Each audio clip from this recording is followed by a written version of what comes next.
Интересно до безвест, така може најкратко да се опише новата верзија на Puma ST, која Ford ја опреми со благ хибрид со 170 коњи и 7-степен автоматизиран менувач со 2 спојки. Значајно е што оваа моќност моторот на малиот кросовер ја извлекува од само 1 литар зафатнина, чии 3 цилиндри се облагородени со EcoBoost технологијата. Во споредба со досега најсилната Puma, која располагаше со 15 коњски сили помалку, новата верзија има 48 волтен стартер генератор задвижуван со каиш кој побрзо ја надополнува батеријата.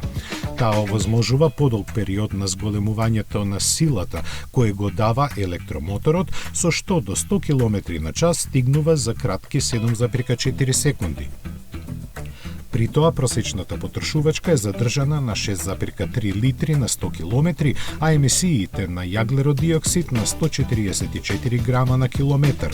Од другите технички измени вреди да се спомене ревидираниот систем за управување и унапреденото ослонување со подсврсти стабилизатори, додека за безбедноста се грижат поголемите сопирачки дискови напред.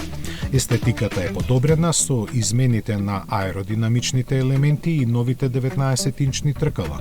Цената се уште не е позната, а како и другите верзии ќе се произведува во фабриката на Ford во Романија.